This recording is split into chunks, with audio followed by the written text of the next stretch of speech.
All right, welcome back to Fleckis Talks, the podcast, episode 288. Today on the show, the Ukrainian girl being stabbed video was released. We're going to tell you some details about that story that no one else will.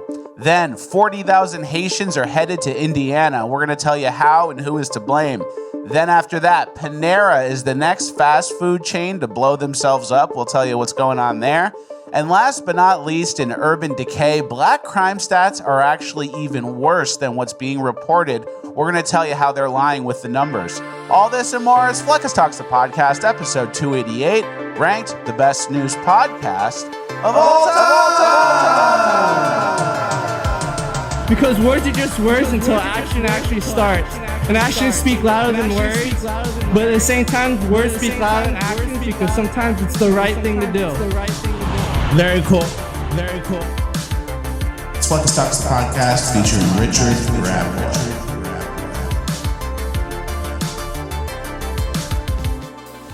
All right, 1 for 1 on the intro, as always. Guys, I just found out something crazy about stem cells. They're basically little repair crews that go throughout your body and fix what needs to be fixed. Check out Dr. Eric Berg, one of the most watched health educators on YouTube. He's been talking about this for years. A stem cell is kind of like this reserve cell that can pretty much change into anything that you need. They're using it now to regenerate fibrosis, which then allows the heart muscle function to improve by 30%. They can do the same thing with liver fibrosis and damaged brain cells. They're getting great results stimulating new cartilage in your joint. Some people are using it for autoimmune diseases like MS, and also to help rejuvenate skin cells to actually make the skin young again. There's also stem cells for cancer. The thing about stem cells is they're crazy expensive. One placenta stem cell injection is upwards of 50 grand. I don't know about you, but I don't have that kind of cash right now. But lucky for us, our friends over at Black Forest Supplements have developed cocoa flavanols. Studies have been done to show that the flavanols in cocoa stimulate stem cells to come out of your bone marrow like bees coming out of a beehive in your bloodstream. And then they go out and find whatever needs to be repaired. If it's in your heart, your liver, or your skin, they'll fix it. Harvard scientist Dr. William Lee actually backs this up. Check out what he says. Studies have been done to show that the flavanols in cocoa stimulate stem cells to come out of your bone marrow like bees in a beehive in your bloodstream, and they go out and they find wherever it needs to be repaired. If it's in your heart, they'll fix it. If it's in your liver, they'll fix it. If it's in your skin, they'll fix it. And so we can eat foods like high flavanol cocoa in order to be able to actually get the stem cells to work a little bit better. Now, how do we know this actually works in people? Well, clinical studies have been done with high flavanol cocoa to show that in like men who are in their 60s with heart disease, they could actually have 2 cups of dark chocolate hot cocoa a day for a month. They doubled the amount of stem cells in their bloodstream and their circulation improved measurably. And then what's even more important and impressive is that there was a study called the Cosmos study that was completed recently that showed that eating high flavanol cocoa decreases the risk of cardiovascular death. This isn't your average cocoa. This is a stem cell power-up. I mix it in my coffee in the morning. It tastes great. There's only 20 calories, no sugar, and the benefits are real. If you're experiencing significant aging, slow recovery, weak immunity, or just feeling kind of off, blame your lazy stem cells. And guess what? Cocoa flavanols stimulate those lazy stem cells. They activate them like a fountain of youth in a scoop. Studies show that cocoa flavanols increase stem cell circulation by over 100%. Go to the link in my description or the pinned comment below, and for the next 48 hours, you can get a whopping 40% off for 48 hours only. Stock up while you can. It's Black Forest High Flavanols Cocoa. Thank you to Black Forest Supplements for sponsoring. Hit the link in the description in the pinned comment. Let's get into housekeeping. All right, thank you to Black Forest Supplements for sponsoring. Thank you, Black Forest. All right, welcome back, everybody. Hope you missed us. Yeah. Feels good to be home. Yeah, I agree. And this is where home is. Hate to miss an episode. Yeah, he sleeps underneath here. The Santa overwatches him. Good stuff. It's all one room. Yeah. Hey, I was thinking about hamster water bottle in the corner type shit is what Fleckis really does. It's filled with Alani Nu. Smart. Celsius. I was thinking while we were traveling, best news podcast of all time. Okay. BN, best news podcast of all time. POTE. BN POTE. Okay. Sounds like someone who built the railroads or something. Yeah, BN POTE. BN POTE. I get it. That's pretty good. All right. Acronyms, good. Write that down. Cross that off. We're back. We're back, just like that. Cross that off. Moving on to our I made next. my point. Thank you. Good shit. BM Pope. You know, a name you can trust. Yeah. All right, let's get into the show. Guys, we have a packed show today. Yes. We have a lot of migrants. We have a lot of urban. And we're actually going to do some of the urban in housekeeping. That was my idea. Yeah. I thought, why not? He's been sitting on that for a while. Why not put the stuff in the front that everyone wants to watch? You Totally. gotta load the front with the good stuff. Totally. This was all my idea. Yep. All right. First things first, there is a new maxine requirement in Florida that is not a requirement. Yeah, the opposite of a requirement. Florida Surgeon General Joseph Ladapo, MD, announces an effort to ban all vaccine mandates in the state of Florida. Quote, every last one of them. Who am I to tell you what your child should put in your body? So this is obviously great That makes news. it sound like the child's vaccinating the parents. What your child should put in your body. Yeah, it's great news, and they've already started, right? They've already started, and it is great news. But unfortunately, we know how the bad guys operate. And when they do something like this, which is great for everybody, that's when the bad guys will probably release a virus that is like extra deadly for children, and then they're going to blame Rob DeSantis. True. And this is also something you do when you have a zero migrant population and nobody's crossing the border with tuberculosis or something. So true. But yeah, I mean, the whole thing, we're not arguing against all vaccines. He might be. But, you know, a baby getting a hepatitis A vaccine when they're not going to be near anyone with that when they're 12 months old. Like, there are some where it's like, chill out. Yeah. Chill out. And they all get mandated, and then you have to go talk to the school nurse and make sure you have all the cards and stuff. And I've heard people argue for the hepatitis thing, and they go, well, what if the kid steps on a needle in the playground? Again, migrants, homeless, it's all one thing. Why are there needles in the playground? Yeah. But then on top of that, you ever heard of a kid stepping on a needle in a playground? That's like horror stories. Oh, there's razor blades in the candy, too, on Halloween. No, they're not. Good point. Same thing. All right, next we have an interesting HIV stat that I had to tell you guys about. Yeah, we just kind of ran across this tweet in the wild, and I thought it was interesting. This woman says, here's a crazy stat. A gay man has a higher chance of having HIV than a straight man who just tested positive for HIV. That's crazy. It's very disconcerting, or as an urban individual would say, disconcerting. Okay, yeah. And we have an explanation. Irregardless. And we have an explanation of how that can be. Well, yeah, and this guy is just a random, he was Googling or asking Grok or something, but apparently HIV tests have a high false positive rate, and it's like 0.4%, whereas straight men HIV rate is 0.1%. And then that's like, oh, what are the crime rates in the Congo? I don't think they report it. The straight guy with HIV, maybe he had an experience. Maybe he's straight. Maybe he's married with 4 kids. He's straight now. Yeah. But he had a bad experience. So anyway, gay people really grind. They love it so much, the love of the game, that they even beat straight men in HIV who tested positive for HIV. It's crazy. They can't stop. Yeah.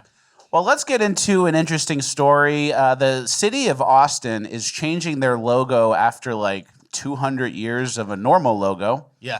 Can you read that headline, please? Yeah, the new Austin seal is deeply terrible. If you ever wondered why so many states and cities change their flags and symbols to this garbage, the answer is that there's a community of people that is into redesigning them, and they have the worst taste imaginable. And you can see here, the old school looks like, you know, kind of a crest. There's some symbols, the founding, pretty standard logo. It was classically done with like tradition in mind, and this is the new logo. It looks like a GLP-1 commercial ad thing. Yeah, it looks like Austin is trying to sell you software as a service, and it's really going to help your business out, right? Yeah. Stupid, simple logos with no flavor, with nothing indicative of what the city of Austin's all about, right? Very true. And then Mimetic Sisyphus had a great breakdown for it. Yeah, he said, in the old seal, you see a cross with wings. This is the crest of the father of Texas, Stephen F. Austin. The cross, a nod to his family's historic role in the Crusades. The wings, a nod to St. Austin. Behind the crest, the state capitol, nodding to the city of Austin's status in Texas. The crest being in the foreground to remind who founded the city. Below is a lamp with oil, a symbol of education and wisdom representing the universities of Austin, including the University of Texas. Finally, the colors are that of both Texas and the United States. In the new seal, you have an A because Austin starts with an A. They chose green and purple because they kind of look nice together. Yeah. So Austin, the city, was obviously created after that land in Texas was fought for, right? Yeah. And then when you do a rebrand of the logo like this, you lose the tradition aspect of it, which removes the culture of it, which makes it easier for Texas to fill itself with Somalis and Indians. Have you seen our logo? Why can't we have 50,000 Somalis here? Like it's literally almost like deracinated. It takes away the culture of the whole city, and it's just like, we're just a logo. We're just a town. Anyone can be here. Yeah, nothing matters. Yeah. And that's why Indians and Somalis should be here, because nothing matters. And then eventually, once the Indians and Somalis and all the third worlders come, they start saying, hey, we want our stuff on the logos and, in this next case, on the police patches. Yeah, Dearborn Heights, first in U.S. with Arabic on police patch. So there's two ways to kind of demoralize the native population, and one is take away any history or culture, and then the other is add it as if you're conquering the city. Yeah, exactly. So it's conquest versus cultural erasure. Yeah. And one culture gets added while the other one gets removed. It's like this. And then the left who's talking about this, they always use the phrase like representation matters, but that doesn't matter when we're making your fucking city logo a software thing, and now you got migrants here. So it's just an interesting 1-2 of logos and change in America, and it goes good one way for one group of people, Muslims in Dearborn, but it doesn't really go right for the founding stock Americans and people who are 10th generation Texans, things like that. So, and it's also a way to kind of test the resistance of something. So if you change the logo and no one really cares, they're probably not going to care when they start teaching the kids to be trans in the schools or half the class is Muslim. I totally agree. These little things, they don't seem that nefarious. Like, oh, I guess the stupid city council made up of 6 women wanted to redo it. But it's little bit by bit stuff that just tears away at the fabric and culture of great American cities, you know? Very true. All right, let's get into the story of the week. The video of the Ukrainian nice girl being stabbed by the black repeat offender. We're going to play it in the background here, and we're going to stop it right at the contact point so we don't show anything too graphic. But I don't know. We can kind of talk about this. The first thing I noticed is she sat in front of that guy, and I think she didn't want to assume the worst or be racist, so she sat in front of the black guy with unkept dreads who was wearing a hoodie in 85-degree summer weather. Yeah, that was definitely a mistake there. And obviously it's not her fault, but we're a reality enjoyers show, and I think there were a bunch of other seats. Imagine going to the back, the way back of the bus, where no one can just kind of come up and slit you. And we have a thing called Slit Throat Patrol, STP. So if Rapway and I are ever walking or going somewhere or on the subway and someone's kind of sketchy, we'll say STP, STP. Yeah. And it just means heads up. There's some sort of street rat or someone maybe up to no good. Yeah, and I definitely wonder if someone... And this is literally slit throat. I know. Well, it was kind of more stab, whatever. But so we covered this story when it first came out because the headline, a literal Ukrainian refugee got killed by a repeat offender. And I think we've reached a new level here once the video came out for the randomness. Because a lot of times you hear the word was stabbed. You assume there's a confrontation. You assume something happened. It was a scuffle. Somebody got involved. Robbery went wrong. Yeah, but it was really just a pure impulsive, no reason murder of a white person in America. And, you know, what kind of racial beliefs did this guy hold? You know, what kind of things were going on in his admittedly small brain? But yeah, it's a repeat offender. And this is the reaction that I've seen from the right has been one where they're kind of saying a lot of points that we've made on the show a lot of times. Like we say Slit Throat Patrol, obviously, the weaponized empathy, suicidal empathy, the judges who let repeat offenders out. All these things are kind of breaking into the mainstream. And I feel like this is, I don't want to say our George Floyd moment because that was stupid, but it's really becoming a big rallying cry around this crime because it represents it touches so many topics. So very true. Yeah. And we're not going to ever blame the victim or be mean to her. Rest in peace to her. We do have a photo of her with the Black Lives Matter poster in her room, and it kind of explains the mindset and maybe why she was not going to sit somewhere else because she didn't want to, you know? I think this might be a friend's room. There's a photo when there's another girl sitting here off to the left, so I don't think it was necessarily her, but that's another thing that's just getting passed around. So let's leave it. Let's ignore it for now. We'll ignore that. And then because I don't think Ukrainians get really big into the social justice of whatever's happening in America as soon as they got here. Yeah, but then you hang out with someone who does, you're in it too. I agree. We are warning against those type of ideologies, letting it affect your behavior, when instead of thinking slit throat patrol, you're thinking, gee, everyone's equal. I'm not going to get killed today. Yeah. Because that's definitely not what happened, right? This guy's probably in law school. Yeah. He might be a doctor. And that white kid with the Oxford collar button down, he's actually a stabber. Yeah, that's so true. And then while the event happened and the video was released, so this is after, but while the video was released and going viral, the Charlotte City Council posted a picture of someone's birthday. Yeah, it's someone's birthday, and someone brought cake. Looks like a lemon frosting, and they're all happy and cutting it up. They're all happy. And then we have some insight about the judge who let the killer go. This guy was arrested 14 times since 2007. Yeah, Judge Teresa Stokes let career criminal DeCarlos Brown Jr. out of jail on a written promise he would appear in court, and then he murdered Irina Zarutska. Horrible. And we talk about this, and we know this. If a doctor makes a mistake, they get malpractice, right? They get sued for malpractice, and then they have to pay out, and they have insurance for that. When a judge does this, nothing happens. They just show up to work the next day and do it again, believe it or not. Exactly. They literally keep doing it. And we have compare and contrast the Daniel Penny situation versus this. Mm-hmm. Yeah, just the optics of it. A white man restrains a black man acting erratic and aggressive, and there's national outrage. And then versus a black man who brutally stabs a quiet girl, white girl minding her own business, and there's no national outrage. So. We're going to get into the lack of national outrage now. We have some stats from the media's lack of coverage. Yeah, just every major publication had zero news stories on this. The AP, 0. PBS, 0. New York Times, NPR, Wall Street Journal, BBC, CNN, WAPO, Reuters, MSNBC, all 0 stories on this crazy, crazy story, which is newsworthy. You know, there's almost an explicit hiding of it because it touches so many different things, like a Ukrainian refugee girl, senseless violence. And then there's nothing to be learned from that. There's no sort of lesson or newsworthiness. So it's almost like they're explicitly avoiding it. Very true. Which they are. They are. They are. And we have a perfect example here. The AP, when you do a news search for George Floyd results, 74,221 results for George Floyd. Irina Zarutska, 0. Yeah. And those are just mentions.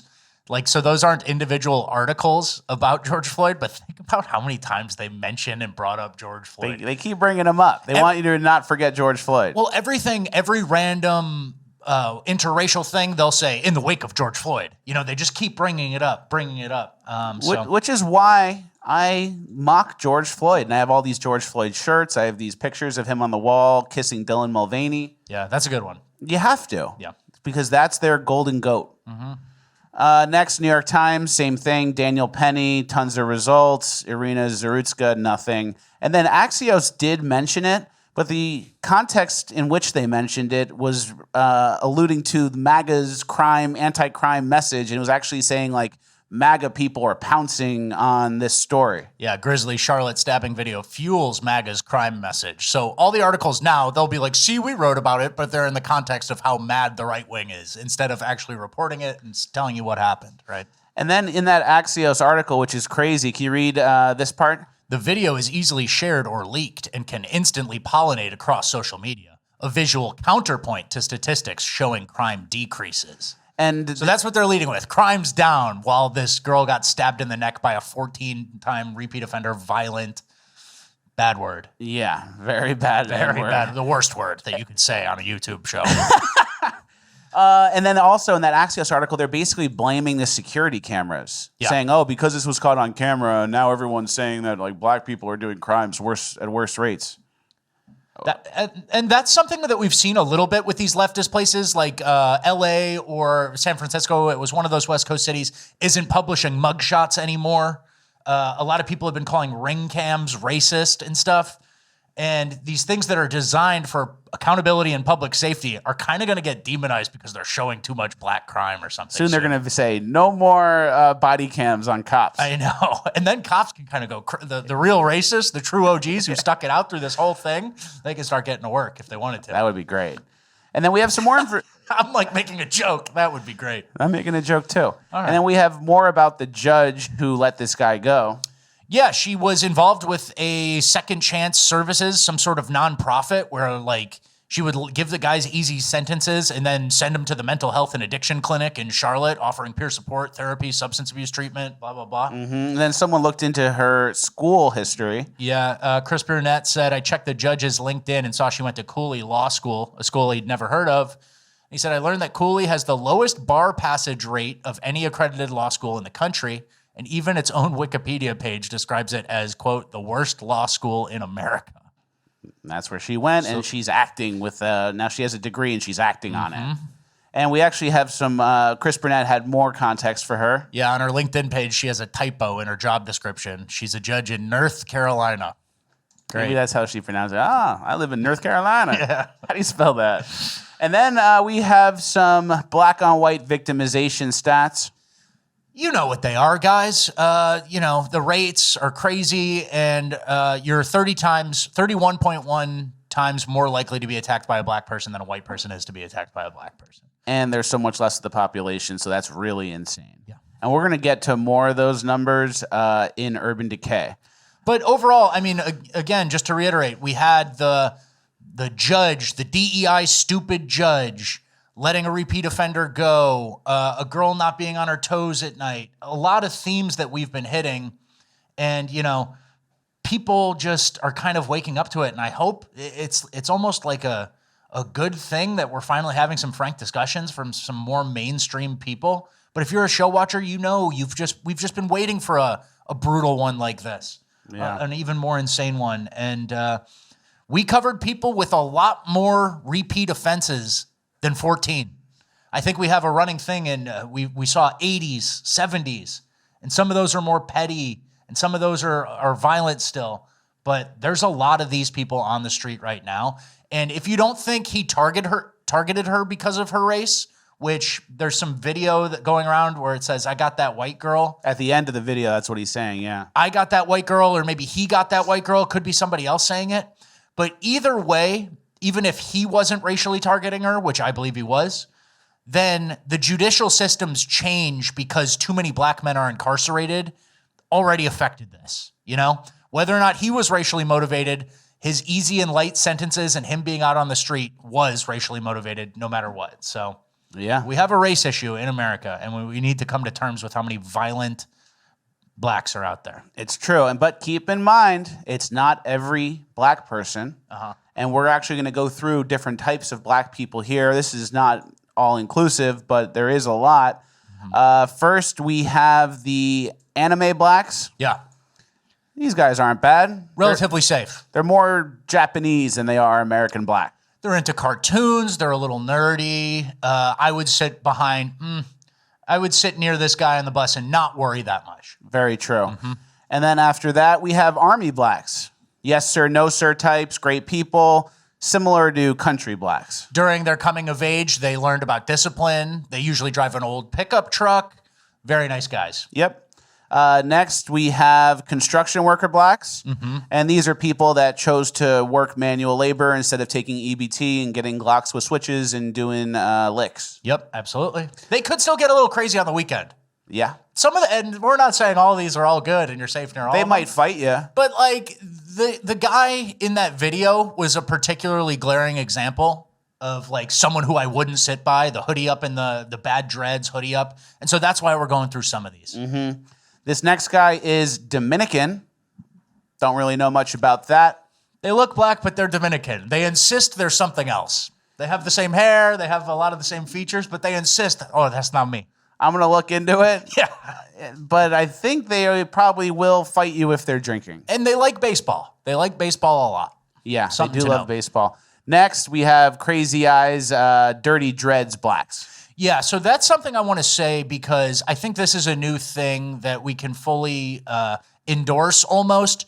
Being judgmental or racist or biased, whatever you want to call it, against people with unkempt dreadlocks. Yeah. Dirty, unkempt, bad dreadlocks shows like a lack of mental stability. It's like a haircut that you do once and then you let it grow forever. And when it gets greasy and bad, those are people I would definitely avoid. It's a good point. Because it shows they kind of like, you don't go to a nice job with that. It shows they're in a state of disarray. And I see a lot of mugshots of people with bad dreads. So I'm going to stay away from most bad dreads. Good point. Very good tip. Next, we have suit-wearing blacks. OG, unks. OGs, unks. Usually a little older, gray, salt and pepper beard. Yep. Completely fine. Completely fine. And that is not the exact same as fat church suit blacks. Those are a little different, which you can see here. But still not as bad. He might, compliment the waitress. Yeah, he gets a little aggressive, but that's sexually aggressive, and he goes home to his wife. He goes, "You got a man?" Yeah, some stuff like that. But they won't stab and kill you for no reason. They have a suit. They have that's $180 of a vest suit. The shoes are another $80. Sometimes they're not the highest quality, but they look good for them. Sometimes they bought the suit like 15 years ago and they keep wearing it. Yeah, it's like a weird brown color from the 90s. Next, we have Starbucks blacks. Anyone who went to Starbucks, they could have stolen an energy drink from 7-Eleven. They're carrying coffee. They're on their business. They're not going to stab you randomly. This guy's name is Kenny. Yeah, Kenny. Kenny's good. Good guy. Then after that, we have shiesty blacks. Yeah. And shiesty teenager blacks. YNs. Those are the worst ones. Yeah. These are the worst ones, guys. That's who you want to avoid.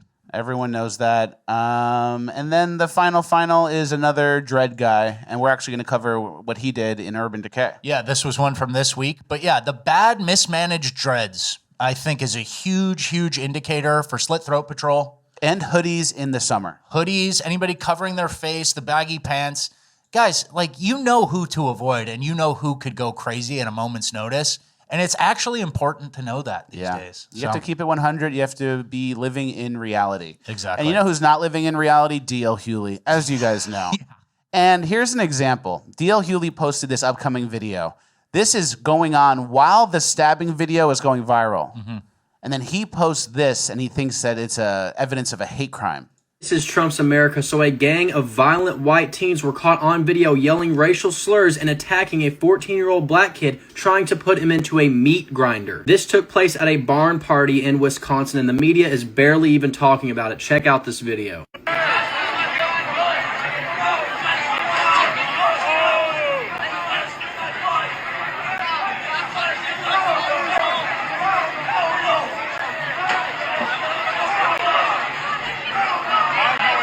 That's all I can show on here, unfortunately, but just know they were yelling racial slurs at him throughout the entire video. This is a blatant hate crime, and there is no excuse for the rest of the media to not pick up the story immediately. The sheriff's department So it's a hate crime. The rest of the media needs to pick up the story. And all it was they're shoving the kid. I think later in the video, keeping him at his arm's length. There were punches thrown, but then the kid gets into a car and leaves, and a white kid got beat up too. So who knows what happened before? Oh, and they yelled racial slurs. Okay, yelled words at him. But that is the story. That's a hate crime, and the media is ignoring this. And then we obviously showed the stabbing video, and every single news site never even talks about it. Yeah. So that's what D.L. Hewley posts and thinks is going on in Trump's America. And the reality is the clip we showed. And our next example is the most blatant example of racism that I've seen online, but I'll tell you why it's not fully the case. Hey, you lost, boy? No, I'm going to the race. What race? NASCAR race. You going to NASCAR? Yes, sir. A little bit. You ain't lost, is you? No, I'm good. I'm going to the race, sir. Sure about that? Yes, sir. Find something safe to do, boy. So that doesn't look good. And that was like a country military black. Yes, sir, no, sir. Yeah. And that didn't look great, right? That looked kind of racist for sure. But the thing is, that was a comedian named Drewski who had a white bodysuit on. Including the sunburn, fake tattoos. And yeah, that's what racism is in America, mostly imagined. Yeah. Like the worst example you could ever imagine of racism, that clip, someone spitting and calling him boy. And it was a black comedian doing a white bodysuit, white face prank. For fun in social media. Yeah. So that's Trump's America. Then we have another clip here. These are girls who are in a weird situation because there is a mentally ill, crazy, possible violent person near them while they're trying to go fishing. It says fishing was the plan until an aggressive man from the woods came out of nowhere. You take a man.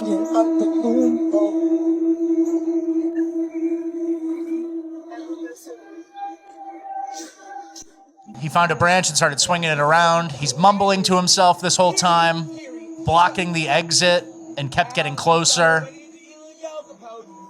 We'll fast forward a little bit, but they call one of the girl's boyfriends. They call the boyfriend. And eventually he comes and kind of escorts them out from a maniac street rat, probable repeat offender. Yeah. And who knows what it could have been? We saw what it was in the train. Yeah. So who knows? So pepper spray minimum. And I actually saw a comment on this post that I thought was insightful. Yeah, it's from a girl just commenting, a girl experience, and she says, this where it gets tricky, and I don't think men understand. If I ignore him, he gets agitated. Try to be nice, gets agitated. Be mean, gets agitated. Show a weapon, gets agitated. He may have a weapon as well. The mental math of calculating what you're willing to risk is tiresome. It's very crazy. Yeah. And good thing the boyfriend came, and that's how you solve it. You have a strong man come and protect you. And I think when we're going back to the Ukrainian refugee who got stabbed and then taking it at this one, I think these criminals like to feel like some sort of power, and they like to feel like, yeah, I'm the man. They like to make you scared. I'm not in control of my life. I'm not in control of my job. I don't have anything good going for me, but I can kind of like impose my will. Mm-hmm. And even the maniac street rat, if there was no one there, he wouldn't be making sounds, rustling around, swinging a branch around. He's doing it because he has like an audience, because he has a show, and they do like having someone fear them or Very be true. uncomfortable. Very, very true. And obviously, with all this crime we're seeing, you would maybe think in a normal, common sense country, hey, we got to crack down on that. Mm-hmm. Zoran Mandami's got the opposite idea. The jail population of Rikers has increased since Eric Adams has come into office by more than 1,000 additional incarcerated New Yorkers. And what is quite staggering to me is that we know that we can reduce that jail population to less than 4,000. I mean, Vital City had an article about a number of different proposals that could reduce it to 3,700. And some of this also just has to look at the average stay on Rikers in the 90s was 50 days. Now it's more than 100. There are more than 1,500 people on Rikers who have been held there for more than a year. So I do think many of the reforms that have to be made are also reforms around the court system and ensuring that people are actually having speech. So they need to be let out. All the criminals need to be let out. There's too many, and they need to be let out. And then there's a 1,000-person increase from Eric Adams' term, which isn't even enough considering how many people are let out on no cash bail. Yeah.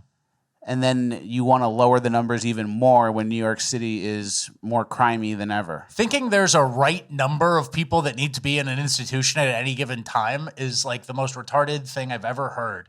And it's literally criminals go to jail. Criminals go to jail, then prison. Jail needs to be as big as it needs to be. Yeah, there's no special magic number. And I like how he calls them New Yorkers. I call them criminals. There's a little distinction there, a little wordplay.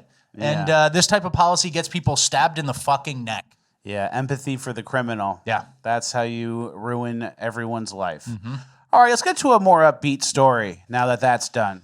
It's not necessarily upbeat. We're just getting screwed in a less racial and less completely violent way. But I hate Panera. Yeah. Panera. I used to like Panera, too. There was too. a golden age of Panera, broccoli cheddar bread bowl. Go crazy on that shit.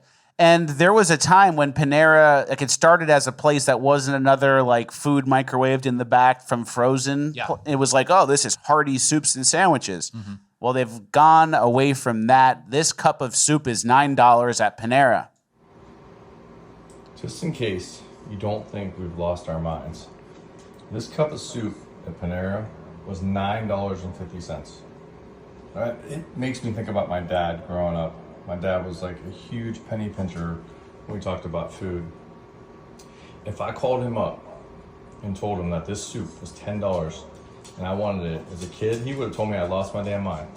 He was like, go home. Yeah, so that little bullshit soup is $9.50. And then someone made a post on TikTok showing how the soup comes frozen in a plastic bag and then they heat it up in like a pitcher. Yeah. And then they just pour it into the things. It's all plastic, and they basically do some version of sous vide and heat it up, and it's shipped to the store. And now it's apparently $9.50 in some locations. And I think Panera got taken over by private equity, and they're just milking it. They're squeezing it. Sounds about right.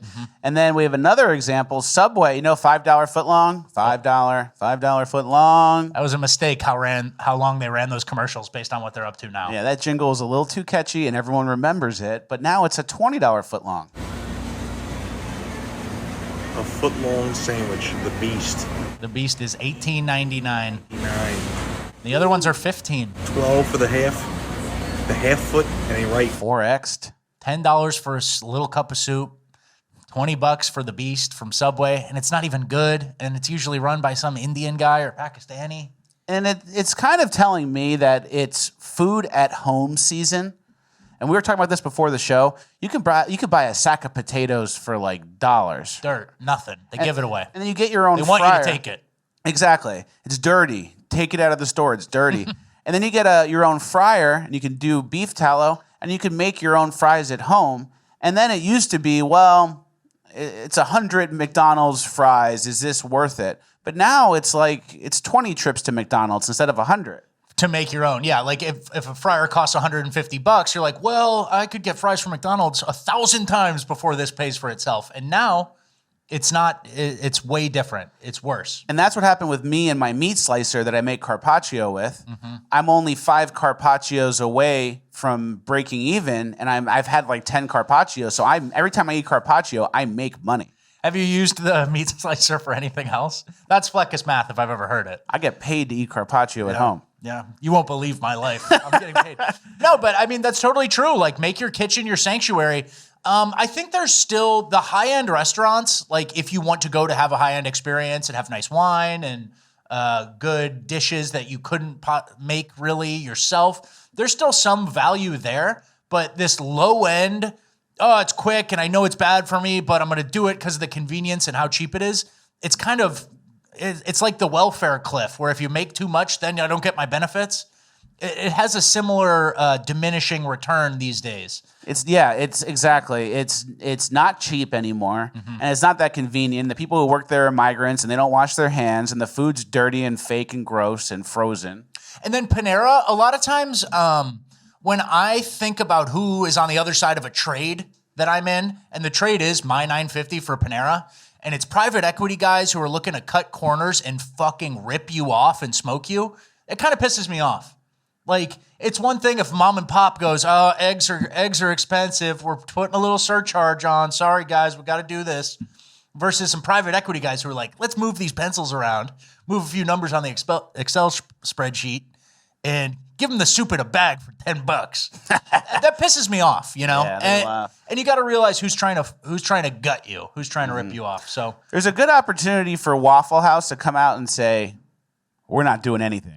Waffle House cooks it all in front of you, right? Yeah, just come out it's and go. It's just two guys. Nothing's going to change. And yeah, maybe he doesn't have a couple teeth, but he cooks it right in front of you, and there's no private equity guys trying to gut you. And when you cook the food right in front of someone, there's like a trust there where if you wanted to, you could watch every step he does, and he has to be perfect, and that pressure makes the guy cooking the food perform better. And not every place is perfect. The Waffle House, I'm sure the butter is 100% soybean oil, some dumb shit, but there is opportunities now. And we're talking about this because of Cracker Barrel nuked themselves. Everything's frozen. The biscuits are shit.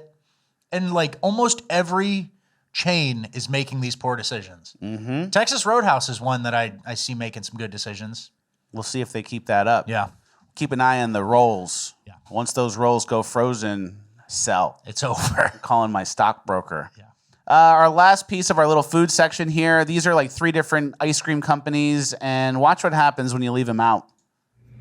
I also offer milkshakes on my dirty soda trailer, and the premium ice cream that I usually buy was out of stock for this weekend.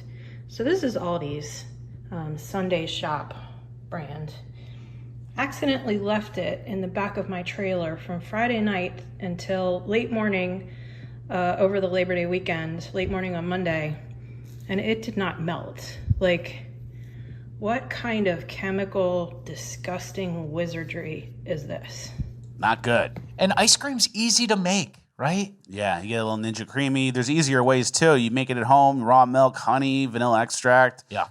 some dark chocolate chips. You make it yourself. So everywhere you go, things are getting more expensive. Private equity guys are trying to scalp you, and you're getting less and worse for you shit. So I don't know. You take the train to Subway, you get stabbed in the neck. You get to Subway, it's $30. There you go. You go, here you go. Just scalp me.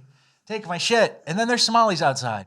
And there's Somalis outside. So then you go, oh, I'll just make a wish in the wishing well, and you throw a nickel in the wishing well, and then a some gypsy Somali. comes. A gypsy comes and takes it. And they go like this. Yep. More. All right, let's get to our migrant section. Get a little more depressed. But we have some good news to start with. Yeah. This is Dems facing voter registration crisis in all of these states. They're down 2.1 million voters overall.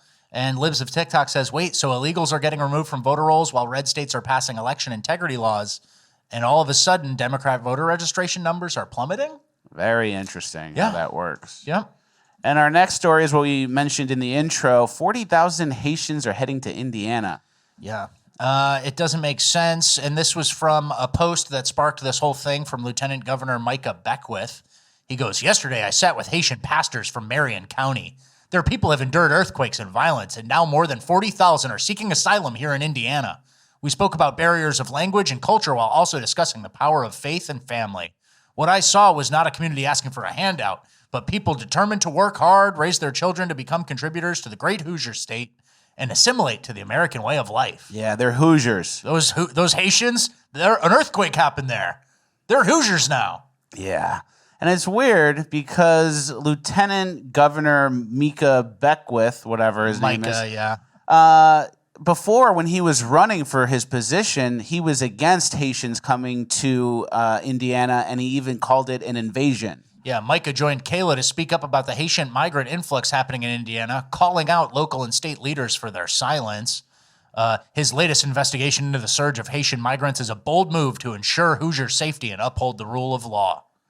Yeah, and all of a sudden he supports the Haitian migrants, so you have to assume he's being blackmailed for being a pedophile. Something happened. Allegedly. I won't go that far. Allegedly. But how do you change? This is less than a year changing on Haitians and giving yourself a little press release. This guy ultimately deleted the tweet. He was getting so vigorously bullied. And this is a GOP lieutenant governor. This is a Republican. In the age of Trump, in the age of winning your third election in a row, in Trump's case, because 2020 didn't really count in my eyes, on immigrants and migrants and asylum abuses and visa abuses, and then you switch and are like, yeah, 40,000 Haitians, that's great. It became like a talking point about the Haitians in Springfield, Ohio, that ultimately won part of the election, right? Yeah, they got him on camera sucking somebody. Or he was getting sucked or doing something. But how do you change yourself like that? And apparently there's already some, because he sat with Haitian pastors. Here's a picture from Gasburg Baptist Church, Haitian Sunday service, 7 to 9 a.m. Stinky in that church. And I don't know, it just kind of shows you, like, these people come from everywhere. The battle's not won. The war is definitely not won. New ways of screwing over Americans are popping up everywhere. You learn about the H-1Bs, and then you learn about trucking, and then you learn about, well, they're still seeking asylum under Trump? Haven't all these visas been revoked or halted yet? And then a Republican's the one doing it? Indiana, guys. The Midwest, the heartland. Southern Indiana, too.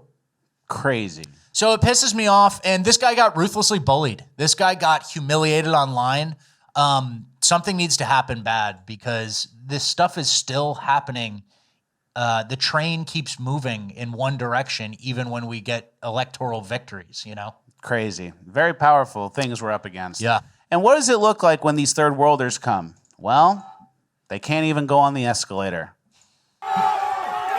Here's them trying to understand the escalator.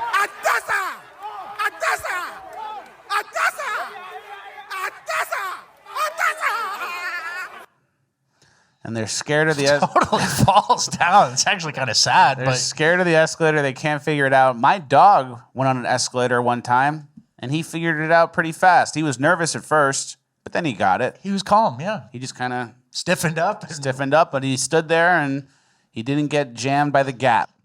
Next, we have another clip here of what third worlders in America looks like. These people are from India. They rented a kayak and they don't know how to paddle backwards.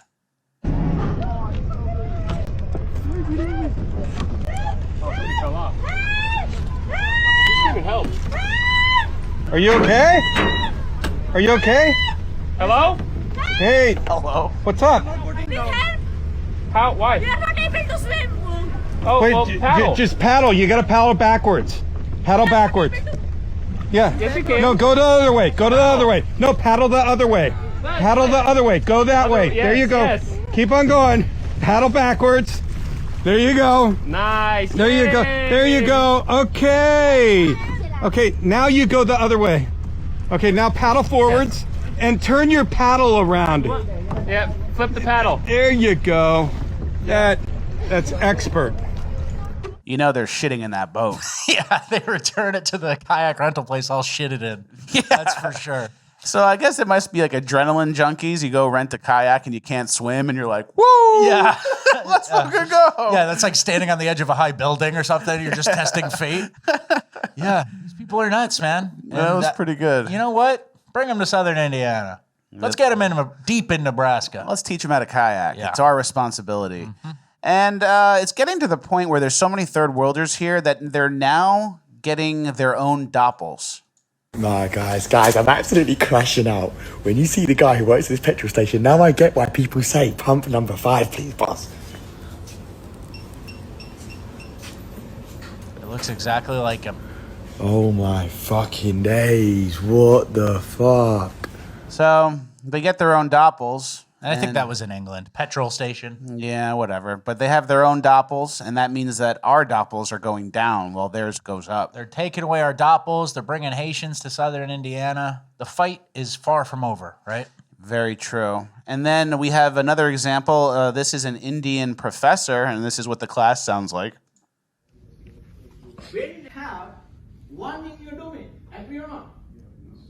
But like that, and it can intersect somewhere here. But still, this will be a tangent line, right? When you are in continuity section, okay, what are the... This happened to me as a kid. Yeah. At my Catholic church, St. Rocco's.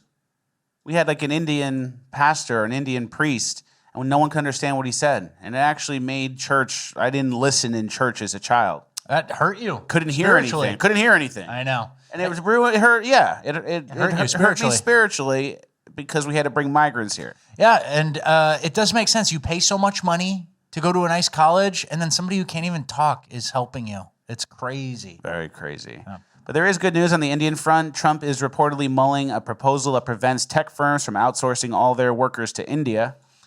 I'd like to see that proposal on my desk by Friday, please. Yeah, Stephen Miller. That's more important than pretty much anything, right? Yep. And then what happens when the people from other countries work at our places? Well, you go to Walmart and no one speaks English. This is what it's like shopping in a Walmart in Miami. Do you know where the yoga is? Por eso yo trabajo en limpieza, no hablo inglés. Does anyone in here speak English? No, solo español. English? Do you speak English? No. Excuse me, Ronaldo. Do you know where the towels are? ¿Eso? Towels. Do you know where I can find the chopping board?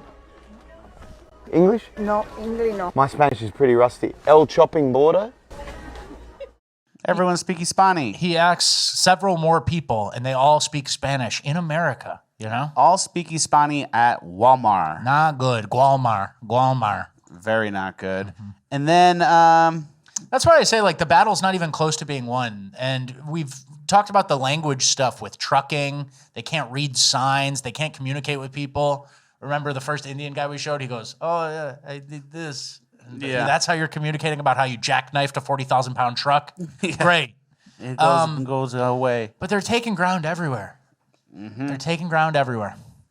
Very much so. And they're also doing scams. There was a 400 stolen car scam worth $40 million, smuggling these cars from Michigan to the Middle East. Yeah, and we'll play the raid video in the background, but the important part is it was all just Middle Eastern men doing this car theft ring outside of Detroit in Michigan, and they were just shipping the cars to the Middle East. Mohammed Al-Hilo, Mohammed Al-Ali, Mohammed Al-Abudi, Haidar Al-Haidari, Karar Al-Nakash, Abbas Al-Othman, Mustafa Al-Falawi, Terrell Davis, the running back for the Broncos. Terrell Davis got involved somehow.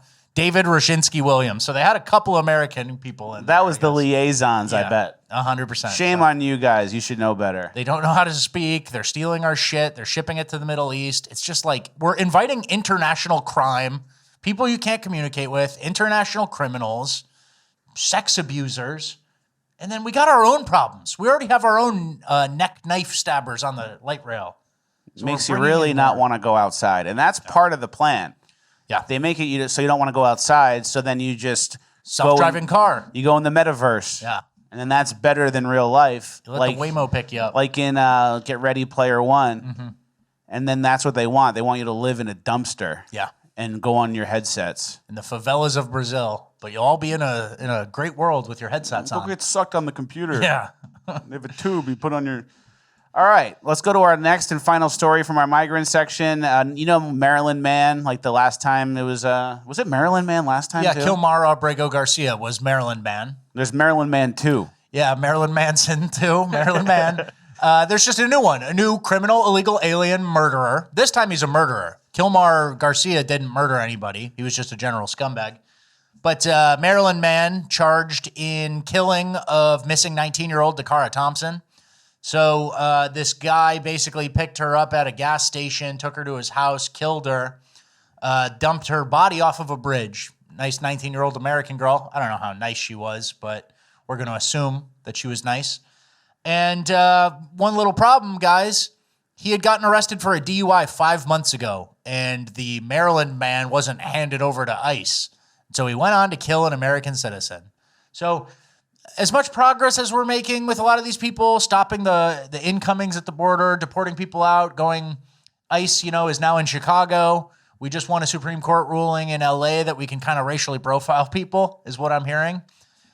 We still are losing ground everywhere at the same time. And that's why I think we need to up our, enforcement 10x, because Americans die, people aren't speaking English places, crime syndicates are holding or forming in places like Michigan.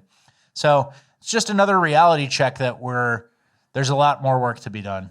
Is the theme of this whole thing, right? Very true. Well, that's the end of our migrant section. We're now moving on to the final page of housekeeping, where I can say whatever I want. Use the opportunity to tickle the post, help us juice the algo, leave a like, leave a comment, then comment again, then start yapping. P.O. Box needs to be full, notifications need to be on, old episodes need to be watched, and the link to the show needs to be sent to the boys in group chat. And also just a little bit of housekeeping, actual housekeeping. There's not going to be a bonus land today because we're going long, but I am working on something. I'm going to be restructuring bonus land a little bit. We're going to tell you more about that on Friday. So still sign up. The episode from a few days ago from Friday that did come out on bonus land. Not in the same exact format, but we did have a bonus land episode, and we have a lot of bonus land coming. And I have a little bit of a bonus land announcement coming later this week. Okay. All right, the final page of housekeeping where I can say whatever I want. First things first, remember those flesh-eating turtles that died from all the Indian poop water? And then they were poached, is what they said. Well, I thought they died water from, was too poopy. And they died of sepsis. And then they were sent in the water to eat the dead bodies of the Indians that were all in the water. We talked about this a week ago. And then Rapboy goes, did that sound true to you? Flesh-eating turtles still is not true. Yes, it is. Scavenging turtles. That's what it is. They're not flesh-eating turtles. But they did release the turtles to eat the dead bodies. Yes, I'm hearing this is true. There was an article from the Smithsonian in 2015. India once released 25,000 flesh-eating turtles into the Ganges, and then the turtles ended up getting poached. Say I'm sorry.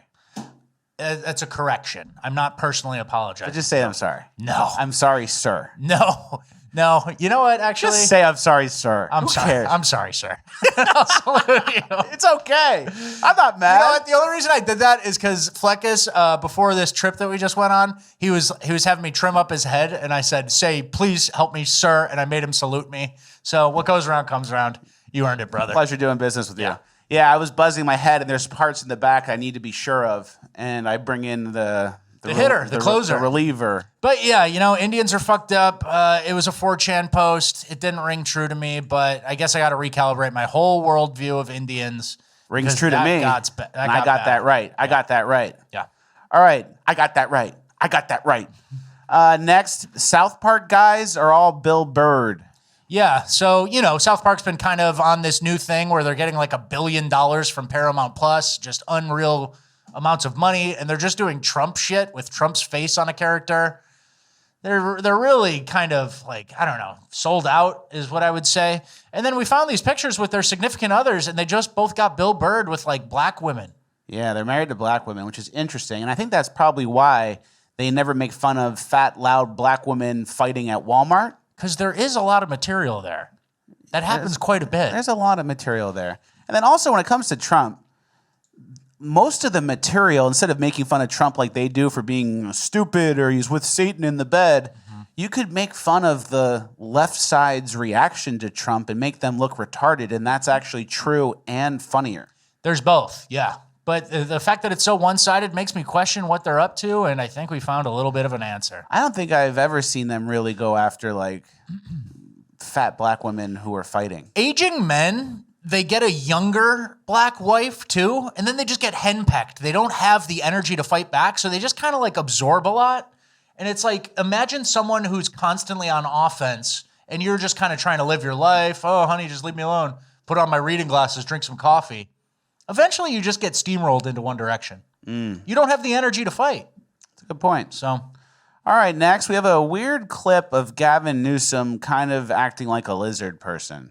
Right now, I feel strange. It's interesting. I've been on a journey like most people, feeling great, feeling stressed, feeling doubtful.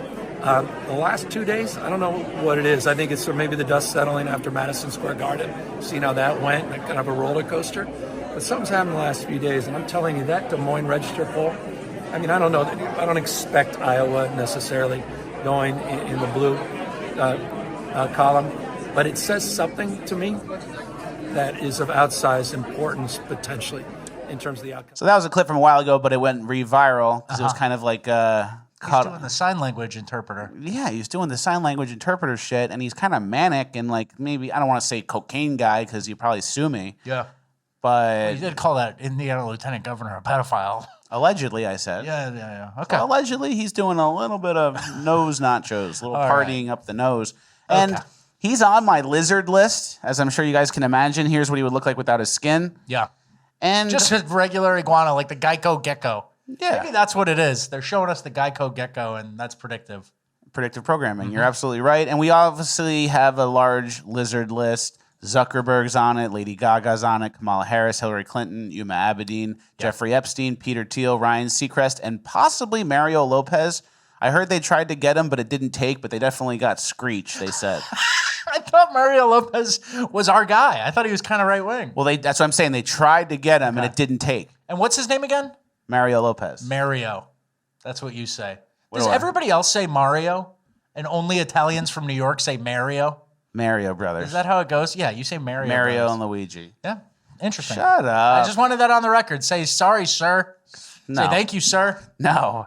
All right, next, this guy is like a boat guy, and he uses shark oil to predict hurricanes in Bermuda. In the event that we're going to get a hurricane or a storm, this white shark oil will spiral in the center, and you'll see it rise just like a twist or a tornado coming up from the center. I have a method to stun a shark. I normally bite him on his nerve center, which is the nose. And my father taught me how to do that many years ago. It can be very dangerous. You might lose your nose. I learned how to make shark oil barometers. It's something that was handed down from generation to generation. The shark has to be caught the right phase of the moon to get a nice, clear, white liver. When you tend to get the livers on the dark side of the moon, the oil tends to be dark. It's a darker color than the ones at the top.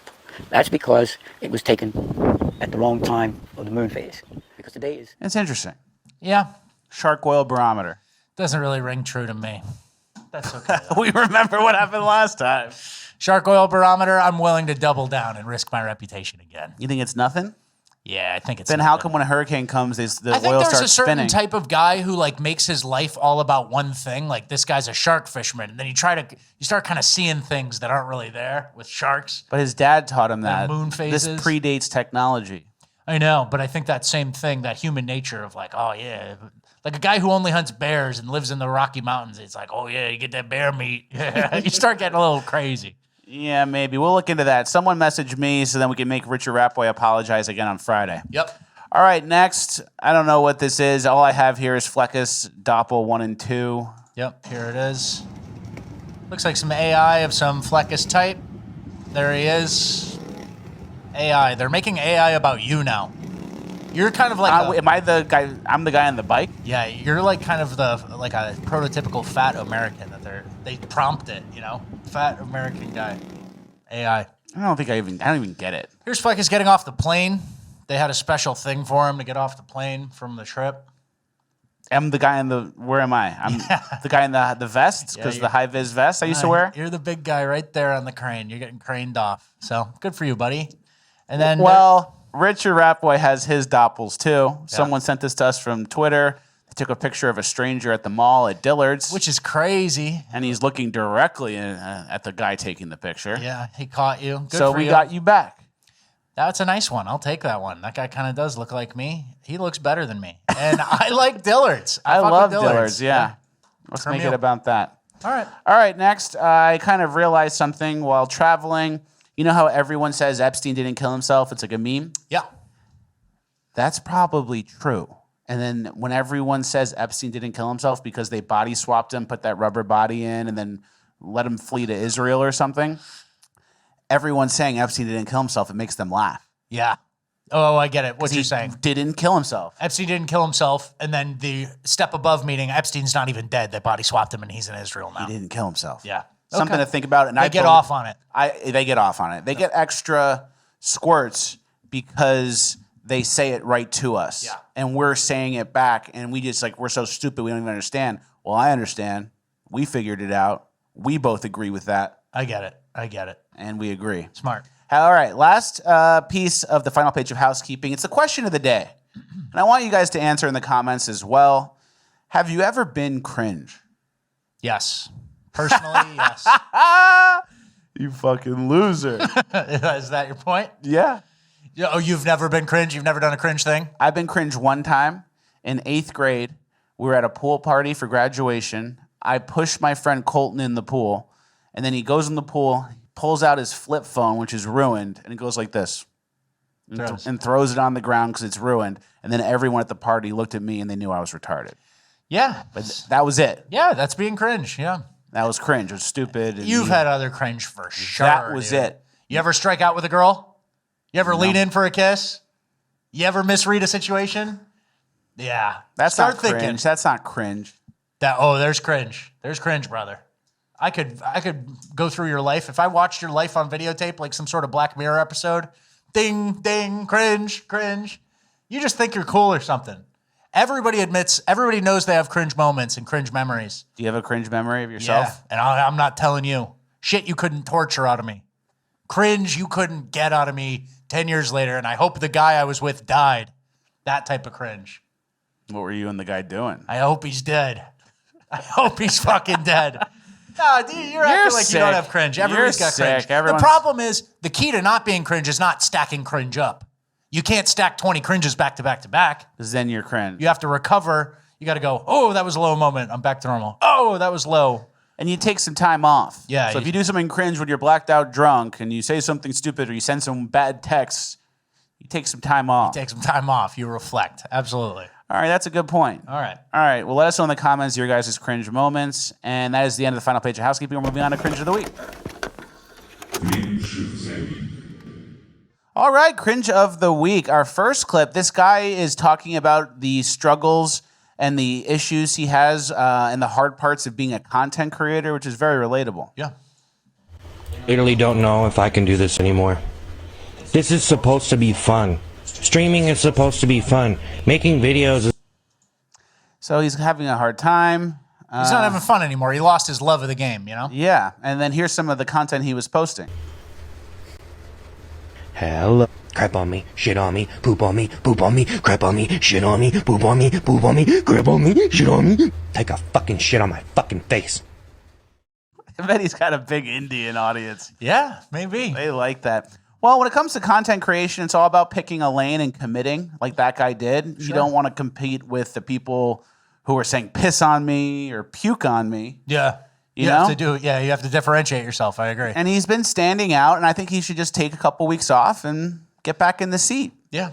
That always helps with me. Take a break. You like that? Get back in the seat. Get back right under the seat. Get back in the toilet seat. And then you get your poop props and have fun. Yeah. It's pretty good. People really are up to anything these days. Yeah. There's no lessons to be learned. Some people will just put their full government face, you know? And then some people say like, oh, day 50 of betting $1 for every follower I get on one hand of blackjack, and you get 50,000 followers, and like all your money's getting bet on a blackjack hand. Yeah. It's kind of crazy. People commit. Everything's gambling now, too. Everything's gambling. You ever see people, all the content? It's like, hey, I'm approaching this girl in the Ray-Ban Meta glasses, and then I have to gamble at the end of the video. It's contractually obligated. Yeah. And it's how people feel. So at least the shit on me guy hasn't sold out yet. Well, yeah. Well, who knows what Shit on me. All right, we're going to Rubet or whatever the fuck it is. Just so you guys know, Richard Rapoy and I turned down a large gambling company proposal for the show for advertising because I don't want to lead you guys into a gambling habit. Yeah, and we've talked about that, I think. Yeah, 6-figure gambling deal, and we said, keep it. Was it 6? Yeah. Can we go back? Maybe we do a little bit. It's fun if you guys can. We're never going to promote anything like that. No alcohol, no nicotine, no gambling. Yeah. All right, next, Dean Withers, Democrat, spokesperson, influencer type. Gen Z, little guy. Little boy. Listen to what he says about women. I bet he fits nicely in a locker. Yeah, I bet he did in high school. What is the relevant biological distinction between men and women that makes men better at running a company from a position of being a CEO compared to that of a woman? Because we don't crack under pressure. Really? Did you know that women are biologically designed to deal with pressure or stress better than men? They have thicker dendrites in the context of their spine, giving them a greater ability to deal with and manage their emotions, such as stress. They were given this through evolution to deal with childbirth. Not to say that women have to give birth, just simply saying that because women do give birth, evolution gave them thicker dendrites in their spine, so they deal with stress easier. Yeah, women are better at handling stress. There was a study. Yeah, famously, women are handling stress at levels men couldn't even contemplate. The beaches of Normandy. Should have sent the women. So true. Yeah. Here's a study. I saw a girl crying once trying to put together an IKEA desk. Yeah. We don't need studies. And then he points out there's a certain motor mouth type of guy who goes, really? He's waiting for his turn to say some sniveling point that like he's going to clip. And thicker dendrites in the spine. One's getting pumped full of estrogen. Men are full of testosterone. What are you talking about? Yeah, that spinal thing, that's the only difference between men and women.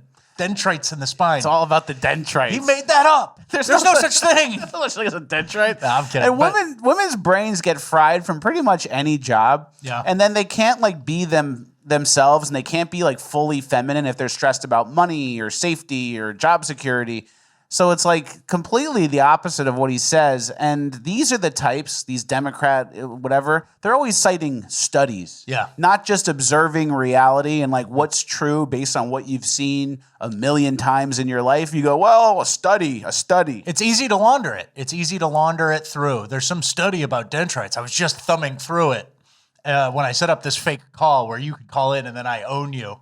Actually, I think he takes real calls because people just call in and they say the N-word. And then he has to go, I'm next. But I think that clip was a fake call because he's so ready to go and he has his whole monologue prepared. And then the guy who he's debating like says some like barely anything point, like, oh, women can't handle the stress. Oh, yeah?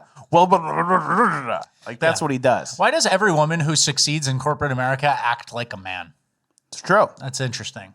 Yeah. Dean he went straight from college to a podcast to taking Act Blue type money. So I don't think he has much working with the women experience. I don't think he put in his time at anywhere. I don't think he did either. Yeah. And we kind of have a mini stupid women section to pair with this. Yeah. This guy found a weird yoga group in Sedona, Arizona.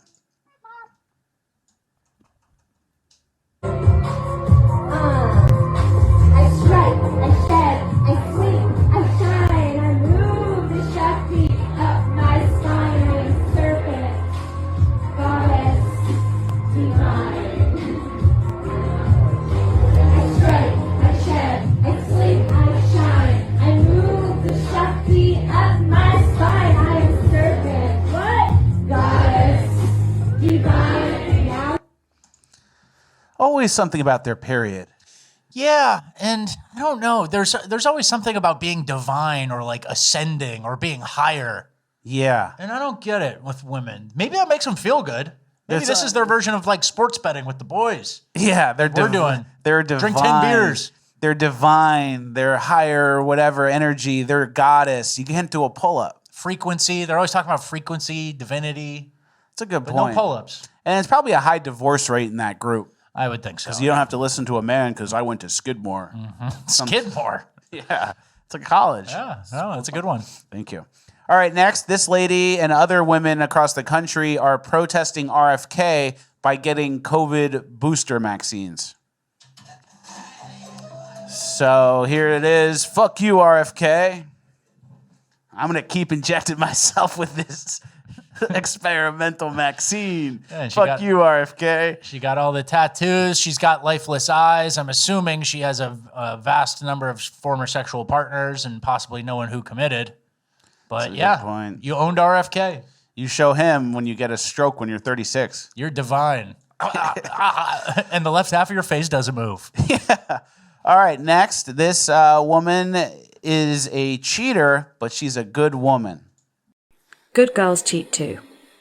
How do I know? Because I was a good girl and I did it. I was the one that was successful, had ticked everything off the life list, had the career, the house, the husband.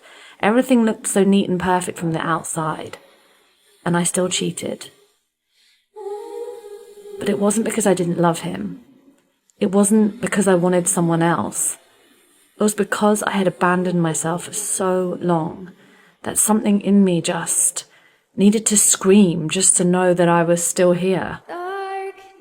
The shame afterwards was so loud. I carried it everywhere with me, in my chest, in my stomach, in my heart. I just couldn't let myself believe that I deserved love anymore. We get it. Yeah. And it was because of this, it was because you have a nose ring. Yeah. It's not even hard. You have a nose ring, you're cheating. Yeah. Yeah. You're the type. And I think there's a lot of these situations where, you know, the women do the reflective thing of why I cheated. It's like, there was a guy you liked and you didn't give a fuck about your husband. You're a cheater, you know? They apply a bunch of words and thoughts after the fact. Like 3 months later, I've really had time to reflect why I fucked Bob from the gym. And I'm actually not a bad person. Yeah. Like we thought initially. Like we immediately assumed after I cheated on my husband of 4 years with a nice house who provided for me, I fucked Bob because I was searching for something deeper in me. It's like, it's an extra step of avoiding accountability. Yeah. Like there's a reason that I cheated, duh. Everybody knows you don't cheat, and everybody knows like, oh, I get tempted if I'm close with a guy or a woman, or if I'm close, or if I put myself in a position, or if I'm at happy hour doing this.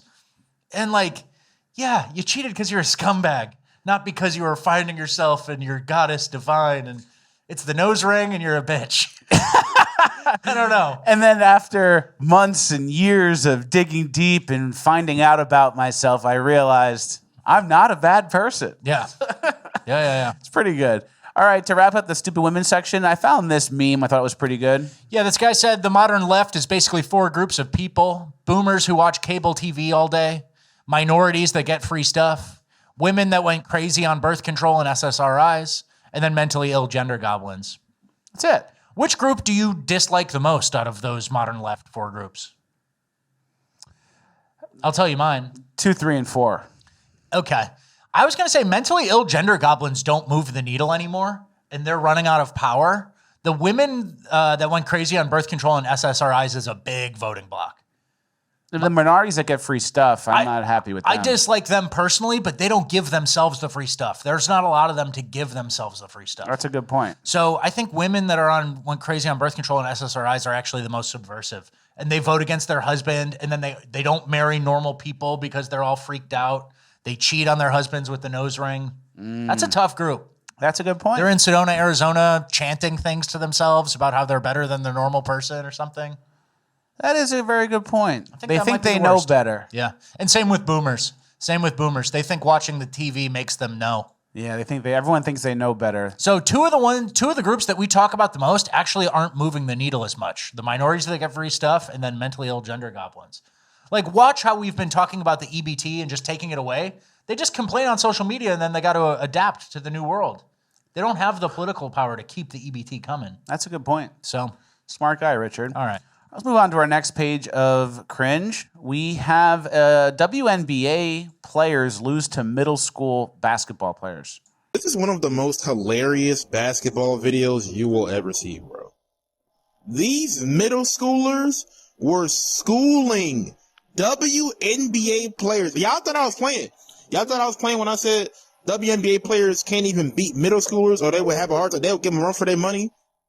Middle schoolers would legit give WNBA players. Look at this shit. Snatched her shit, step back three, smothered, cash in her eye, bro. Then they had a fucking 3-point shootout. They got to make 5 threes, one in each spot. And the person who does it first wins, obviously.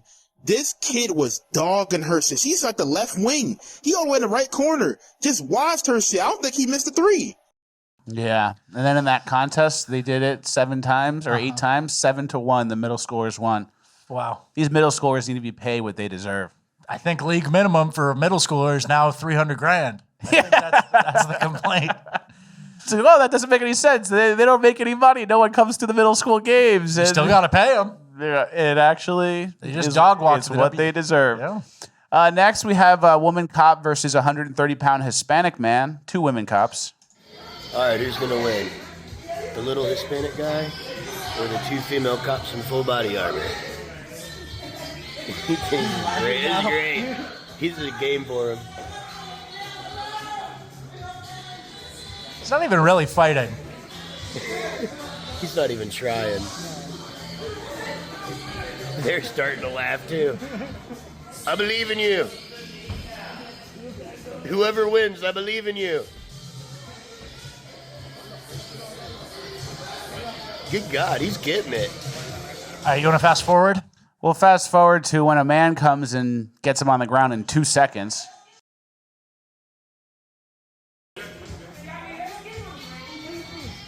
Well, the cops can't do their jobs. They cannot subdue a 140-pound Hispanic guy. He did it in 2 seconds. Yeah. And this girl's cute. This lady cop, you shouldn't be doing stuff like this. And everyone was laughing, even the cops, and he resisted them while holding a phone. Yeah, crazy. And the guy handles it in 5 seconds. So you don't let repeat offenders out. You don't send 2 women cops to a bar to subdue a drunk Hispanic guy, likely a migrant type. Yeah. Like, what are we doing here?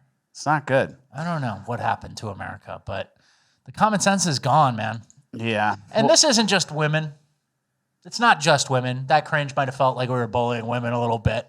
We bullied Dean Withers, remember? Yeah. We bullied Dean Withers, and we're going to end it with another guy who we're going to bully a little bit too. Yeah, this rat boy type surgeon pleads guilty after purposely amputating legs for sexual fetish.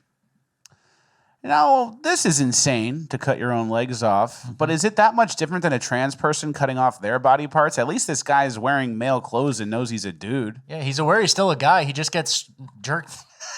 He just gets bricked up when he thinks about nubs on his shit. Yeah, and he kind of had like a vision and he executed it perfectly. It's like the male spirit's still alive.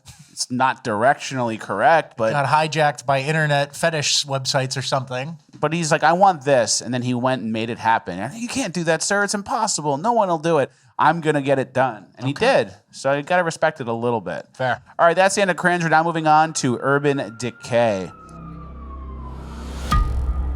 All right, we are in Urban Decay. Our first story of Urban Decay is a jewelry heist in San Jose where an 88-year-old jewelry store owner gets decked and his store robbed.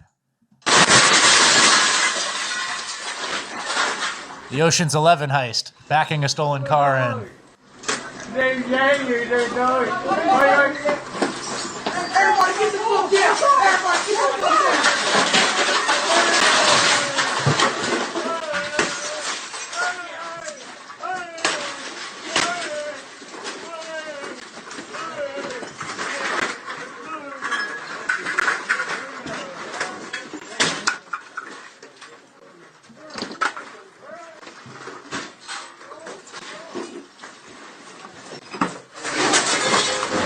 Everyone's moving slow. They're not even scared. Yeah, and this 88-year-old jewelry store owner had a stroke after that, after someone chest passed him to the ground, an elderly man. And I think there were 16 or 15 total offenders here. All willing to do a lick. Yeah. And this is why I have an AK with a 30-round magazine in it. And what's attached to that, taped to it, another 30-round mag. An upside-down 30-round magazine so we can change it quick like a movie. I got a 60-piece if anyone wants to come try me with their boys. Yeah. Don't you have a drum, too? I have a drum as well for the Draco. Those jam a little bit, though. They jam a little bit.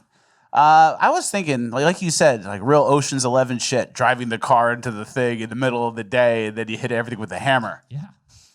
Maybe there's a little bit of a strong arm. It's not exactly a brilliant tactician robbery. It's just pure strong arm with 15 people. Yeah. Imagine this as a little heist technique, right? You're looking for a bracelet. Say it's like a Cuban link. Okay. You get the exact design you want, that you know you want, in cheap fake gold. And you go like this, and you put it up your sleeve. Yeah. And you go, oh, can I try that on? And they go, sure. And they put it on. Then you slip yours down, slip the other one up, and go, not interested. And you give it back to them, and now you walk out. Front door. No one even knows you were there. Yeah, I'm sure people do that too. Those type of quick switches, that happens all the time. I think I've seen videos of it. People do the short-changing stuff too, where they kind of try to get you confused so you give them more money. People do that all the time. Gypsy types. They got that from me. Okay. All right, next, a Philadelphia woman was executed in broad daylight. Video appears to show 3 people involved. It looks as if one woman is trying to get a man off of another woman. Moments later in that same video, it shows the man point a gun at the woman on the ground. Oh my God! Jeez, that was weird. Yeah, so broad daylight execution style stuff happening in Philly. In Center City, it's not even Kensington. It's not even like the real bad part. That's like a normal part of Philadelphia. And Philadelphia hasn't had a Republican mayor since 1953. Ooh. And then if we look at this graph here, I believe this is the homicide graph. In 2018, they started no cash bail, and it's basically a straight line up of homicides after that. Interesting. Who could have seen that coming? Who could have seen that coming? And the ironic thing is, if women didn't vote, they'd be safer. Wow. Yeah, you know? Totally. Isn't that weird? That is weird. All right. It's ironic. It's ironic. Textbook ironic. Yeah. Next is a very sad story. This was actually sent to me from a show watcher who is a veterinarian and had this woman as a professor. Yeah, she was a former professor, I believe, at Auburn, and her name is Dr. Julie Schnuel. She was killed yesterday while walking her dog in Auburn, Alabama. Rashad Dabney arrested and charged. And that was the earlier gentleman who had this messy dreads, which is a telltale sign of criminality. Messy dreads. Yeah. So another senseless black on white murder happened. No outrage, not much coverage, but D.L. Hewley's got to tell you about a hate crime that happened. Yeah, a black kid was moderately bullied in his hoodie again at a barn party. And who knows what happened before that? Was he stealing? I don't know. I could make a guess. He looks like it. He certainly looks like the type. And then we have another story that didn't get much headlines either. Mugshots of Capitol Hill intern murder suspects revealed as manhunt continues for third suspect. Yeah, and this is an old story, but they finally released these pictures of them. They were captured. And again, kind of shitty dreads. And look who died. Yeah. Nice intern. Think these guys have an internship? No, and a white kid who gets an internship on Capitol Hill, they're going places. That's like a hookup. That's I'm a connected guy, or I'm very smart and interested in politics and got this job through sheer determination. So again, the dread, the spider-headed people, not good. They're murdering. And obviously there's a huge black crime problem, but I think it's even worse than we think. This is what I mentioned in the intro. All of these people were labeled white in their mugshots and in the bookings. Yeah. And they're all black, brown, Indian, Hispanic. And it gets pretty obnoxious. Like there's this Indian guy. Chinese eyes. Chinese people. And they all, so I'm going to cook a little bit here, but they're all labeled white, right? Mm-hmm. I'm going to cook a little bit. I think it might be 100% black crime. With 10% being like fentanyl addicted white people who are like stealing copper wire and shit. Yeah, no, there's definitely white crime, so you can't go 100. You know that. Yeah. You can't go 100, buddy. But I think the numbers could be even more skewed, and especially with the Hispanic, the Hispanic population. Yeah. And I was joking about that, but we always talk about repeat offenders. Yeah. Keep in mind, a lot of blue cities, a majority of their crimes go unsolved. Yeah. So we talk about repeat offenders, and that's like, oh, he got arrested 14 times before he killed the woman. How many crimes did he do before he killed the woman? Definitely, and we've long talked about that. The iceberg, your rap sheet, you don't get arrested. If you have 100% arrest rate on every crime you've ever done, you're like the worst criminal of all time. And even dumb people get away with crimes just off sheer luck. Yeah. So there's a criminal iceberg. If you have 14 convictions, you probably have 28 total felonies, maybe more. Maybe more. And I'm going to cook here. Here's my serious cook. In New York City, 61% of violent crimes go unsolved, right? Yeah. And you figure black people do 55% of solved violent crimes. That's the stat, right? But with crimes mislabeled as white, it's probably 65%. And that's only 40% of the total crime. And 40% to 100% is a 2.5x. So 65% times 2 is 130 plus half, 165%. Doesn't make sense, but you see my point. I get what you're saying. Yeah, the math's off, but I totally get it. And we actually... That was your serious cook, right? That was... you get my point. Yes. There's something to what I'm saying. Where all these numbers are only 40% of the solved crimes, there's still 60% that are unsolved. Maybe that's what all the white people are doing. And it's a racist judicial system. Yep. And we have an example here of people getting let off. So it's like not even to mention people who do a crime but then still get let off. These lawyers got these guys off for transporting a ton of cocaine. An indictment alleging a distribution of 163 kilos of cocaine against 2 defendants we dismissed today in New York County, prosecuted by Special Narcotics. Our clients were initially remanded and thought they weren't going to see the light of day, but when you come to Diane Law Firm, this is the results you get. They walked out of here with a full dismissal, no probation, no felony charges, no conditional charges, dismissed. 163 kilos of cocaine caught in all these bricks in a truck traveling, I believe, from California to New York. And a cop did some paperwork wrong or didn't read a Miranda rights. So it's like all procedural shit like that. Like the guys had the coke in the car. Yeah. And the lawyers are bragging about it because some cop fucked up. And that was in New York City and they got him off. Yeah. Thanks, guys. I know. So procedural crimes, unsolved crimes. Zandami trying to just let everyone out. Yeah, we need only 3,700 at a time. Insane. Yeah. That's what you're dealing with. We have a little bit of a train assault here. This could have been worse. So this white guy's just getting beat up by a bunch of black guys. They could have thrown him on the tracks and killed him. And everyone's just punching him. He's doing his best to defend himself. Check out Nightcrawler over there. Jake Gyllenhaal filming. Yeah. They're all laughing. They're all smiling during this beatdown. And they're not even really beating him down. They're kind of like swinging like weak. And the white guy gets the better of him. That guy fell on the tracks. Boom. I wish. That would be sick. But yeah, they laugh. They enjoy it. Yep, That's the they type do. of urban decay they're up to. And next we have a story about a prank that ended in someone's death. Yeah, an 11-year-old boy was pronounced dead after he was shot while running from a home after having rung its doorbell, Houston city officials say. The boy had been ringing doorbells and running as a part of a game known as Doorbell Ditch, the city said in a statement. That's how it started off, and it's Ding Dong Ditch. They can't even get Doorbell Ditch right. And some subtext here, the prank allegedly committed in Houston is similar to what's being dubbed as the door kicking challenge, a national trend based on an old prank called Ding Dong Ditch, in which groups of kids record videos of themselves kicking and banging on doors of homes and apartments before running away, and then posting the videos on TikTok. So they're trying to make it seem like you're just knocking on the door and running away. But here's what the doorbell challenge is. Hillsborough County officials say 5 teenagers were seen walking around a neighborhood there late Friday night when 2 of them walked up into a home there to do the challenge. The Ring camera footage shows the teens wearing ski masks. They kick the front door in there and then fire an airsoft gun before taking off. Well, now deputies are warning parents against this dangerous challenge. It's been trending online as well. The door kick challenge. You kick a door, you're wearing a ski mask, you have what looks like a gun. There was an airsoft gun in that case, but you can't tell the difference. And then you shoot it at the house and run away. And then it's just like it's based on Ding Dong Ditch. Yeah, it's like the commonalities are you're at someone's door, and that's where it ends. And you're making a sound at the door, which would get them to come to the door. And a lot of black people on Twitter were quote tweeting this and saying, "In the United States, childhood pranks are punishable by death. I'm so oppressed, man." And it's like, Well, a retarded thing gets a retarded consequence. Shit, can't even kick the door with a gun and a ski mask and shoot the door anymore in America. The kid and the shooter in this one were Latino.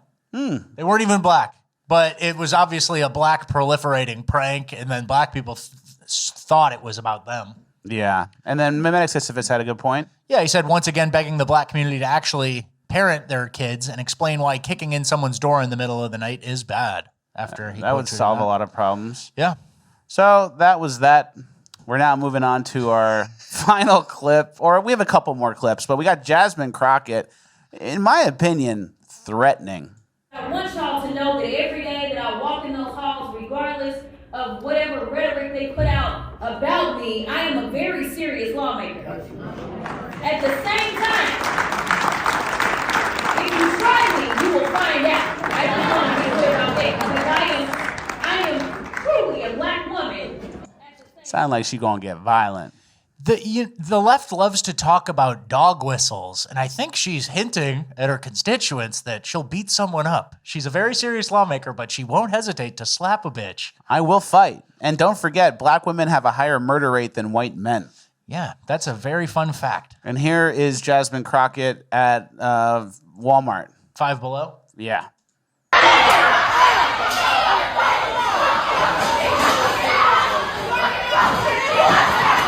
Which one's Jasmine? The one yelling. So when she says, I'm a black woman or whatever, this is what I'm imagining she's talking about. Yeah. I'm going to trash. I'll trash the place. Store. I'll trash a bargain store if I feel disrespected. Yeah. I will fight a bitch. My titties might pop out. Yeah, for sure. That's what black women are up to, in my opinion. And someone made this AI image of a pig with the bonnet and the nails done and the lips done. But I thought it was a little too racist. Yeah, I wouldn't show that. I wouldn't show that. But I get it. I get it too. But don't get too down. Don't get too depressed. We're moving on to Uplifting Gold, and we have a lot of uplifting stuff today. All right, our first uplifting story. Cory Booker, not gay, got engaged to a woman not gay. Yeah, Cory Booker gleefully announced his engagement to Rosario Dawson lookalike. Apparently, he dated Rosario Dawson before that. Cory Booker's definitely not gay. He's certainly not a homosexual. He's with the girl right now. He's pointing at her. He's pointing at her. And then look at this top right picture over here and the top left. That theatrical, like, open mouth smile. And bottom right. Mom Donnie does that too. That's bad. There's a certain type of fake fuck that comes with this. And thank God he's not gay.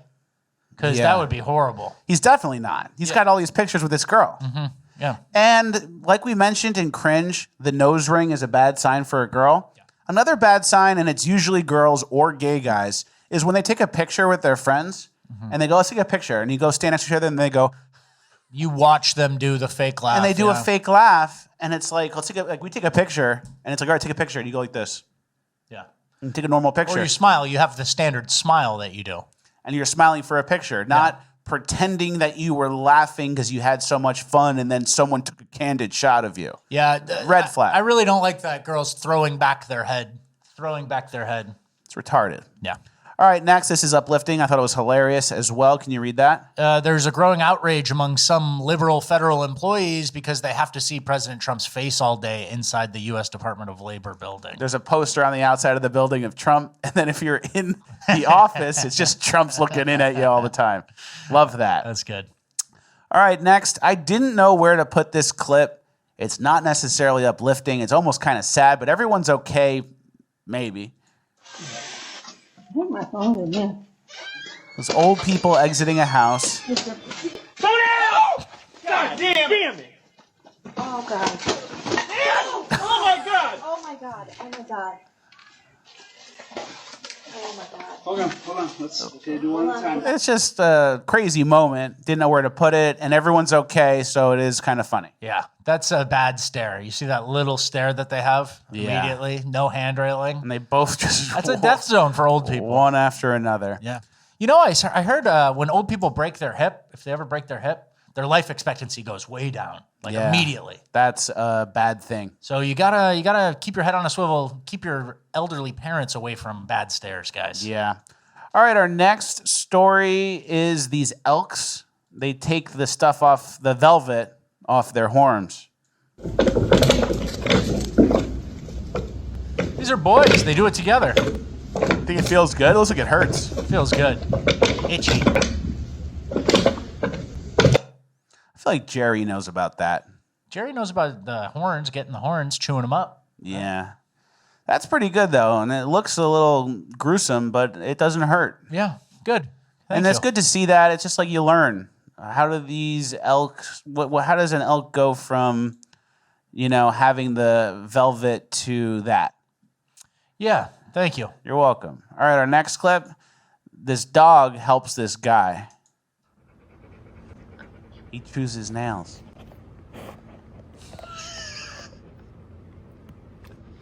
Cheers him off? Yeah. That's disgusting. But he doesn't know it's gross. He just kind of likes it. It's a little salty, I bet. Yeah, that's bad. But they're I want to see friends. how much he's trimming them, though. They showed the before and after. He's getting it. He likes it. Who is this dog? All right, I'm skipping to the before and after. Yeah, That's good work. He missed a couple toes, though. All Yeah, right. he'd keep going if you let him. All right. All right, next we have some rat stats. Meet Fig, the southern giant pouched rat. Yes, this is a rat. It's one of the largest species in the world. And Fig here is so remarkable. This species is the one that they teach to sniff out landmines in Africa. Because of that, they've taken on the name hero rat. They also can sniff out tuberculosis in human saliva, which is so cool. And their detection of TB is at a higher rate than our modern medical tests. So they're just awesome. Also, they have a unique reproductive habit. The females in the colony, only one will be the alpha, and she will send off a pheromone that physically seals up the other ladies in the colony so they cannot reproduce, and they become her nannies. They take care of her young. They help raise her young. So I'm excited to be able to teach people about this species, about the ability to help humans, because maybe when people hear how these help us, maybe it'll trigger something in them to want to protect animals and help animals. So, and it sounds nice. But when you bring a bunch of Haitians here, they start eating the rats. Oh, this thing does tuberculosis, and there's an alpha rat, and they go, oh, they spin it on the fire pit. Yeah, they start grilling it on the side of the street. Yeah.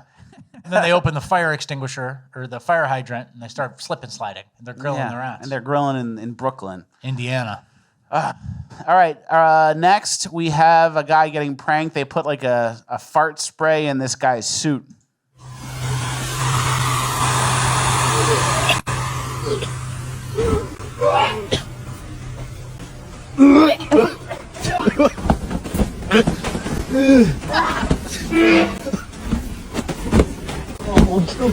Trying to get out? I don't know. He didn't like it. He stinks. All right. He That's stayed in fine. character. Yeah, that was good. And our final clip, our Pure Americana clip of the week, is actually going to be an outro. It's from Clint and the boys. They have a tradition where they inflate a boat and go paddle it, and they shouted us out. So thank you to you guys. And it also has the song over it. So that's how we're going to end the show. Thank you guys for watching. Like, share, subscribe, all the good stuff. We will see you on Friday. Shout out to Fleckers Talks, the podcast. Best new podcast of all time. Now,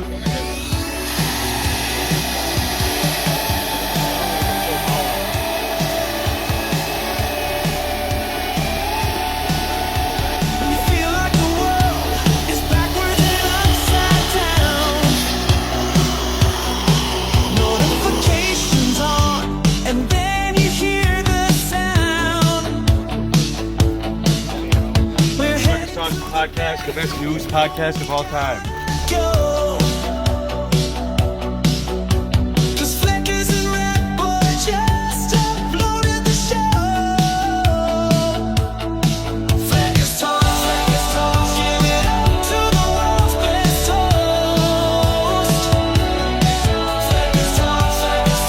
Because words are just words until action actually starts. But words speak louder than actions. But sometimes actions speak louder than words, because sometimes it's the right thing to do. I don't think that was right. What? I don't think that was right. Close enough. Very cool.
hell. Crap on me, shit on me, poop on me, crap on me, shit on me, poop on me, crap on me, shit on me.